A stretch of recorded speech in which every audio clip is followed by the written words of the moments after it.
అందరికీ కూడా చాలా పీక్ టైము. ఓ పక్కన ఆచంటలో పితాన్ సత్యనారాయణ గారు పోటీలో ప్రచారంలో, ఇంకో పక్కన చంటి గారు ప్రచారంలో ఉన్నారు.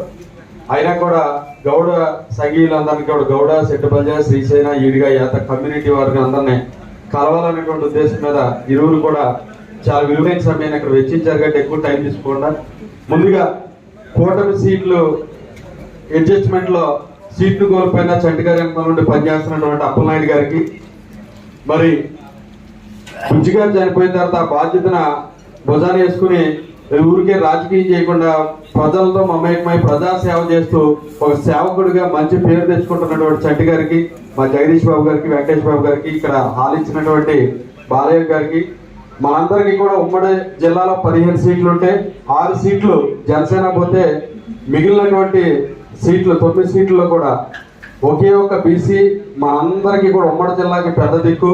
చంద్రబాబు నాయుడు గారి దగ్గర కూడా ఇది చెయ్యాలి లేదా ఇది చెయ్యొద్దు, ఇది మాకు కావాలని ధైర్యంగా అడగగలిగేటువంటి ఏకైక నాయకుడు పితాన్ సత్యనారాయణ గారు. వారికి హృదయపూర్వకమైనటువంటి నమస్కారాలు తెలియజేసుకుంటూ ఇది రౌండ్ టేబుల్ లాగా పెట్టాం కాబట్టి చిన్న 2 విషయాలు ఏంటంటే, మొట్టమొదటి నుంచి గౌడ ఈడిగా సెట్టుబల్జ యాత ఈ సామాజిక వర్గాలన్నీ కూడా రాజ్యాధికారాన్ని చాలా బలంగా తీసుకెళ్లేటువంటి నాయకత్వ లక్షణాలు ఉన్నటువంటి ఈ యొక్క కమ్యూనిటీలు.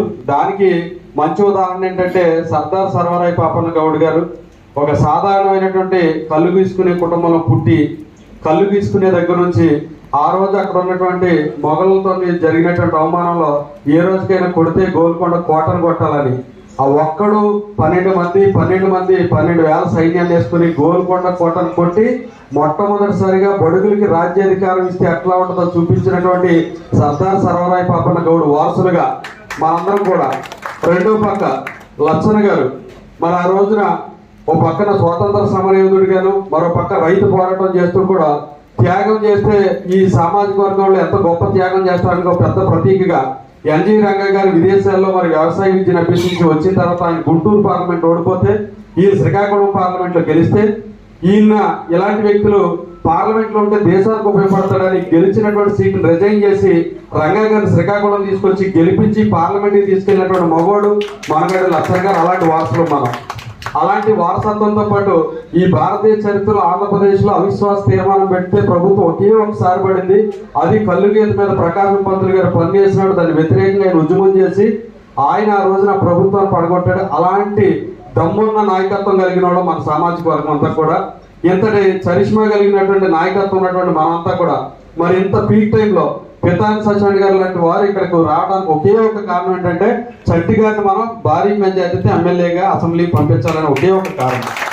కాబట్టి మనకి వైన్ షాపుల్లో 20% రిజర్వేషన్ పెట్టడంతో పాటు ప్రత్యేకమైనటువంటి కులానికి ఒక మేనిఫెస్టోని పెట్టుకొచ్చి డిక్లరేషన్ ఇచ్చున్నాం కాబట్టి బీసీలకి 1,50,000 కోట్ల రూపాయలు ఖర్చు పెట్టేదానికి చంద్రబాబు నాయుడు గారు ఉన్నారు కాబట్టి బీసీలు అంటే టీడీపీ అంటే బీసీలు.